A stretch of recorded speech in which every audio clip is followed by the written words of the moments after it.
Novella.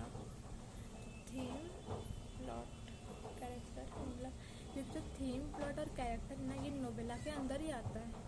तो novella is a novel, others are elements of a novel. या मैंने जो बोला वही है। ये जो तीन है ना एलिमेंट्स, थीम, प्लॉट और कैरेक्टर, ये अंदर ही आता है उसके, तो novella is the odd man out में। देन आगे पढ़ते हैं।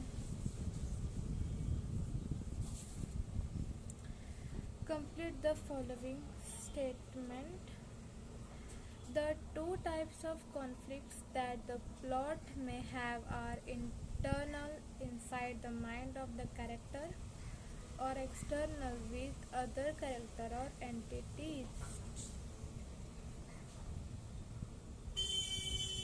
मतलब the two types of conflict that the plot may have are internal, जो कि होता है inside the mind of the character or external with other character of entities। मतलब इसमें बोला है कि the two types of conflict that the plot में हैव आर, जो कि दो टाइप के कॉन्फ्लिक्ट्स होते हैं, एक एक्सटर्नल होता है और एक इंटरनल होता है। जो कि इंटरनल होता है वो कैरेक्टर के इनसाइड होता है, उसके माइंड में होता है एक कॉन्फ्लिक्ट, और जो दूसरा एक्सटर्नल होता है वो कैरेक्टर्स में, जो कैरेक्टर्स और एंटिटीज बोला गया है। तो जो इसमें होता है वैसे समझिए, जो आपको समझना ही नहीं है। Second, the word picaresque is originated from the Spanish word picaro, which means a rogue। कुछ समझ नहीं आया मुझे, पर कोशिश जारी है। The word picaresque is originated from Spanish word। बोला गया है कि जो पिकारेस्क वर्ड है वो ओरिजिनेट है स्पेनिश से। वर्ड है पिकारो। पिकारो का मतलब होता है rogue, rogue, rogue, rogue, ROGUE, rogue. आगे पढ़ते हैं। The epistolary novel presents the narrative through a series of correspondence or other documents like letters or diary entries। The epistolary novel presents the narrative through a series of correspondence or other documents like letters or diary entries। मतलब जो epistolary novel है वो लिखावट के बारे में कुछ बताया गया है इसमें, जैसे कि diary, correspondence, document, letters, entry, diary में जो एंट्री करते हैं वो एंट्री, तो वो बताया गया है। And then fourth is, in the 18th century the middle class could get the time for reading and discussing the novel because the spread of machines helped them in their work and could provide them with some spare time।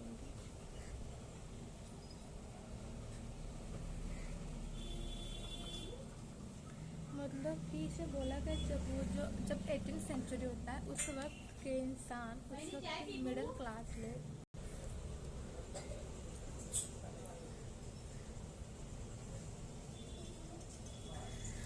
हो चुका है चाय का time, तो मैं पीने जा रही हूँ चाय, चाय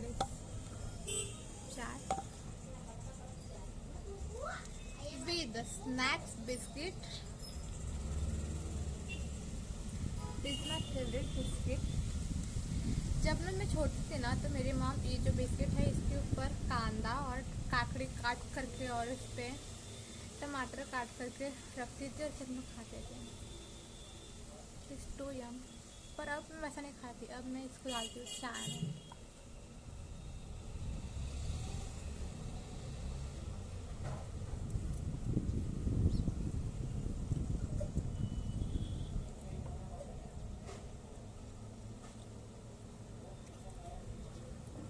टेस्टी।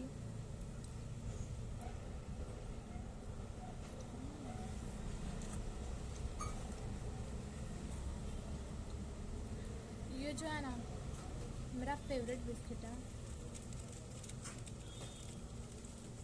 क्रंची विद नमकीन, हाँ क्योंकि इसमें नमक है, नमकीन विद स्वीट।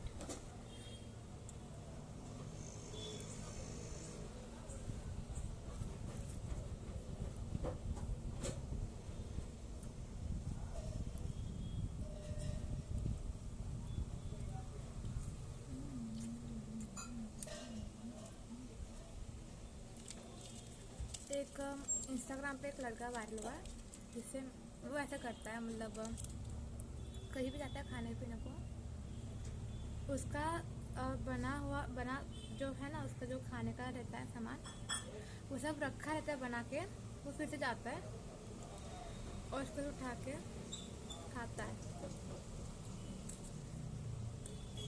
और ऐसे करता है, मैं बताती हूँ कैसे करता है वो।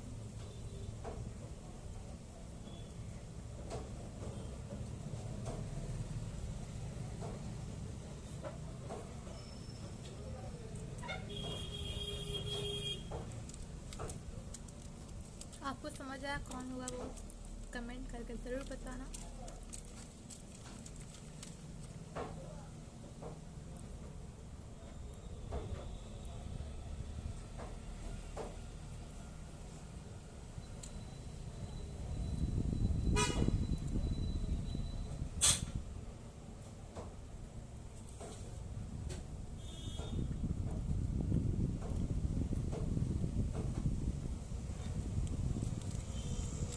मैं 2025 में 18 साल की हो जाऊँगी। 18, विश्वास नहीं हो रहा मुझे।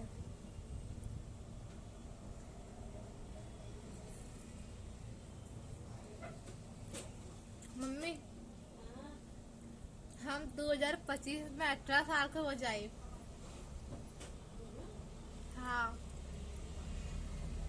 पर विश्वास नहीं हो रहा ना मुझे, क्योंकि मेरे हरकतें हैं ना बच्चे वाले हैं, तो मैं 18 साल की लगती नहीं हूँ।